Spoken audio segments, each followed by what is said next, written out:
जब आखिरी बार मेरी तबीयत ख़राब हुई थी तब मैं अपनी फैमिली से बहुत दूर था, फिज़िकली नहीं इमोशनली भी। मुझे लगता था कि पेरेंट्स अपनी जगह पर होंगे, मगर मैं कुछ और ही चीज़ हूँ, पेरेंट्स की दुनिया से परे। एक बार मेरी तबीयत बहुत ख़राब हुई और रात को मुझे हॉस्पिटल में एडमिट करना पड़ा। सुबह मेरी नींद खुली मेरे बालों में हाथ फेरते हुए मेरे पापा के हाथ की उंगलियों से। मुझे बिना बताए वो सैकड़ों किलोमीटर्स का फासला ओवरनाइट तय करके मेरे शहर में मेरे हॉस्पिटल के बेड पर आकर मेरे सिरहाने बैठ गए थे। इस घटना की मुझे याद आती है जब मैं देखता हूँ कि हमारी तबीयत खराब होते ही हमें पैदा करने वाली नेचर अचानक से सैकड़ों किलोमीटर का फासला तय करके हमारे दरवाजे पर आके खड़ी हो गई है। ताज़ी हवा, चिड़ियों की आवाज़, तरह तरह के जानवर। दिल में सवाल आता है कि लॉकडाउन खुलने के बाद क्या हम इस नेचर को वापस वहीं भेज देंगे जहाँ से आई थी। शायद वापस भेजना कोई नहीं चाहता, लेकिन हमारे पास नेचर के अलावा बहुत हेडेक है। बहुत नाइंसाफ़ी वाली जंग चल रही है। एक तरफ बेरोज़गारी बढ़ती हुई महंगाई, दूसरी तरफ एक तरफ टेंशन का माहौल और दूसरी तरफ टेंशन से इम्यूनिटी कम होती है।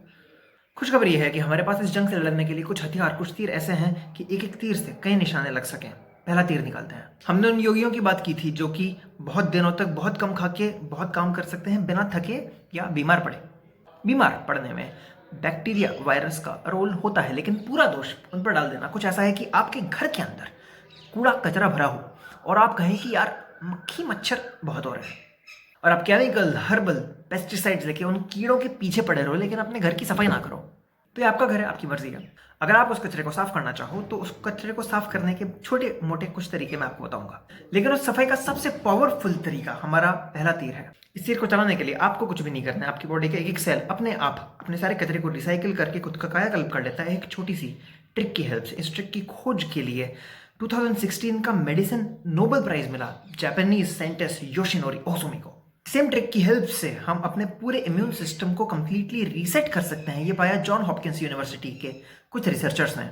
बुलेट प्रूफ एजिंग नाम की एक किताब मैं आजकल पढ़ रहा हूँ, जिसमें कि रिवर्स एजिंग यानी कि बढ़ते वक्त के साथ अपनी बॉडी को और भी यंग करने के लिए दुनिया में पिछले 30 साल से चल रही रिसर्चेस का खुलासा किया है। चाइनीज और रशियन गवर्नमेंट्स इन रिसर्च पे काफी हेविली इन्वेस्ट कर रही हैं इस उद्देश्य के साथ कि उनके पास आगे चल के ऐसे लोगों की फौज हो जिनका एक्सपीरियंस और नॉलेज 100 साल के इंसान का हो, लेकिन फिजिकल और मेंटल स्ट्रेंथ और स्पीड एक 30 साल के इंसान की हो। ये किताब बुलेट प्रूफ एजिंग भी इसी टेक्निक को बहुत हाईली रिकमेंड करती है। मजे की बात यह है कि दुनिया के लाखों अनपढ़ गंवार लोग इस सेम ट्रिक का इस्तेमाल करते आ रहे हैं पिछले हजारों सालों से। अनपढ़ गंवार इसलिए क्योंकि वो इन टेक्निक्स का इस्तेमाल तो कर रहे थे, लेकिन उन्हें पता ही नहीं था, वो भूल चुके थे कि वो क्या कर रहे हैं, क्यों कर रहे हैं। जिस ट्रिक की मैं बात कर रहा हूँ वो है फास्टिंग, व्रत, उपवास, रोजा। किसी भी फैक्ट्री की टोटल मेंटेनेंस और रिपेयर के लिए उसकी रेगुलर प्रोडक्शन प्रोसेसेस को कुछ वक्त के लिए रोका जाता है। हमारी बॉडी भी अपनी नेचुरल एनर्जी प्रोडक्शन प्रोसेस को सफिशिएंट टाइम तक बंद करने पर अपने आप एक डीप रिपेयर और क्लीनिंग का काम चालू कर देती है। आईआईटी के टाइम से लेकर आज तक मेरी सारी की सारी सर्दी, जुकाम, बुखार सिर्फ 2 दिन के अंदर ठीक हुई हैं, बिना किसी मेडिसिन की हेल्प से, सिर्फ फास्टिंग की वजह से। मगर फास्टिंग का फायदा उठाने के लिए जरूरी नहीं है कि आप दिन भर भूखे रहें।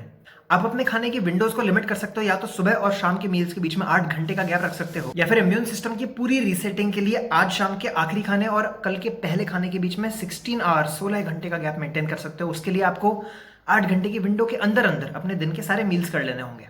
रेगुलर फास्टिंग करके या फिर सेलेक्टिव विंडोज में खाना खाकर आप न सिर्फ एक बेहद अनबीटेबल इम्यून सिस्टम पा सकते हैं, बल्कि कालाबाजारी के इस दौर में डिमांड साइड को थोड़ा सा बैलेंस कर सकते हैं। जिन लोगों को जबरदस्ती फास्ट करना पड़ रहा है उनकी तरफ थोड़ा सा सपोर्ट एक्सटेंड कर सकते हैं। आज का शहरी आदमी दुनिया का वो अकेला जीव है जिसके खाने की कोई लिमिटेड विंडो नहीं है। दुनिया के लगभग सारे प्राचीन कल्चर्स में खाने की रिस्ट्रिक्टेड विंडोज रही हैं। ये कल्चर्स उस टाइम बने थे जब इंडस्ट्रीज, फैक्ट्रीज, जॉब्स इंसान की लाइफ का सेंटर पॉइंट नहीं थे। इंसान अपने दिलो दिमाग के, अपने शरीर की जरूरतों के कहीं ज्यादा करीब था। मगर यार अभी जमाना बदल गया है। आज की कॉर्पोरेट लाइफ में ये सब, सिलिकॉन वैली के बहुत सारे एंटरप्रेन्योर्स इस फास्टिंग या फिर लिमिटेड विंडो ईटिंग को बायो हैकिंग नाम से एक्सप्लोर कर रहे हैं। आज योगा योगा कर रहे हो, कल जब फास्टिंग का फैशन आ जाएगा तब। पर यार एनर्जी नाम की भी कोई चीज़ होती है, थकान हो सकती है, सही बात है। इनफैक्ट अगर आपको फास्टिंग के बाद थकान हो रही है तो आप कुछ गलत कर रहे हैं। फास्टिंग को सही तरीके से करने के लिए कुछ एक्सपर्ट रिसोर्सेज के लिंक्स मैं इस वीडियो के डिस्क्रिप्शन में शेयर करूंगा, लेकिन एनर्जी के सवाल के जवाब के लिए मैं आपको 2 छोटे छोटे सजेशन दूंगा और साथ में हमारा अगला तीर भी निकालूंगा। पहला सजेशन ये है कि आपको बहुत सारे प्रोटीन्स खाने हैं। दूसरा सजेशन ये है कि आपको ऐसी जगहों से दूर रहना है जहाँ पे बहुत अच्छी खाने की स्मेल्स आ रही हो और आपके मुंह से लार टपकने लगे, आपकी बॉडी डाइजेशन के लिए प्रिपेयर हो जाए। और तीसरा, जब भी खाएं वो खाते टाइम ये भूल जाएं कि आपके और उस खाने के अलावा दुनिया में किसी और चीज़ की एग्जिस्टेंस भी है। डाइजेशन एफिशिएंसी कई गुना बढ़ जाती है पूरे ध्यान के साथ खाना खाने से। और यहीं पर हमारा अगला तीर निकल के आता है ध्यान, पूजा, मेडिटेशन, जिसको सभी कल्चर्स में फास्टिंग के दिनों पर खास इंपॉर्टेंस और टाइम दिया गया। मेडिटेशन के लिए जरूरी नहीं कि आप बैठकर आंख बंद करके, फास्टिंग के साथ मेडिटेशन को जोड़ा गया शायद क्योंकि हमारी टोटल एनर्जी कंजम्पशन का 20 से 40% खाने वाले हमारे दिमाग को शांत करके मेडिटेशन बहुत सारी एनर्जी बचाता है। हमें अब तक 30% बिजली बचाने वाले बल्ब बहुत सारी कंपनीज बेच चुकी हैं। हम कोई भी नई गाड़ी लेने से पहले उसका माइलेज जरूर देखते हैं, लेकिन इस गाड़ी का माइलेज यानी कि कितना इनपुट, कितनी रिपेयर डालकर मैं कितनी हैप्पीनेस, कितनी ग्रोथ, कितनी आउटपुट निकाल सकता हूँ, ये पूछने का शायद ठीक वक्त है। विपश्यना मेडिटेशन के एक बहुत पुराने टीचर सयाजी उबा खिन के एनर्जी लेवल्स इतने बढ़ गए थे कि म्यांमार गवर्नमेंट ने शुरुआत में उनको अकाउंटेंट जनरल की पोस्ट दी, लेकिन धीरे धीरे उनको 4 अलग अलग डिपार्टमेंट्स का हेड बना दिया, जिनको न सिर्फ उन्होंने हैंडल किया बल्कि उन डिपार्टमेंट से करप्शन को भी पूरी तरह हटा दिया। मेडिटेशन से एनर्जी सेव होती है, स्ट्रेस कम होकर इम्यूनिटी बढ़ती है। इनफैक्ट अब तक की रिसर्च के अनुसार रिवर्स एजिंग के लिए दुनिया की सबसे एडवांस्ड टेक्निक मेडिटेशन है। मेडिटेशन योग के फायदे बहुत हैं, लेकिन ये फायदे मेडिटेशन का असली पर्पस, असली पावर, असली टेस्ट नहीं है। हमें दवाइयों की इतनी आदत हो गई है कि हम खुली धूप को भी डॉक्टर की एडवाइस पर लेते हैं, जिसमें कोई बुराई नहीं है, लेकिन दवाई के तौर पर लिए हुए मेडिटेशन और रियल मेडिटेशन में कुछ उतना ही फर्क है जैसे कि एक्सरसाइज के तौर पर जबरदस्ती हंसी गई हंसी और एक रियल नेचुरल हंसी में। रियल मेडिटेशन की शुरुआत और एंड दरअसल प्यार में होती है। ये डिस्कशन हम अगले वीडियो में करेंगे। अभी के लिए कुछ ऐसी सजेशंस जिससे आपको मेडिटेशन को समझने में और इम्यूनिटी बढ़ाने दोनों में हेल्प मिलेगी।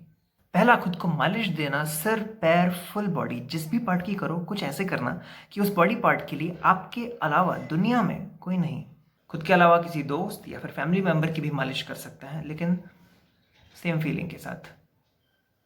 दूसरा, ये कोशिश करना कि कोई भी काम करते वक्त पूरे दिल दिमाग से सिर्फ वो काम करना। नहा रहे हो तो डूब के सिर्फ नहाना। बर्तन धोते वक्त पूरा ध्यान लगाकर पूरे परफेक्शन के साथ सिर्फ बर्तन धोना। कभी कुछ सोचना हो या टेंशन भी लेनी हो तो बैठ के सिर्फ टेंशन लेना। ट्राई करना, बताना कैसा लगा। अगले वीडियो में मिलते हैं।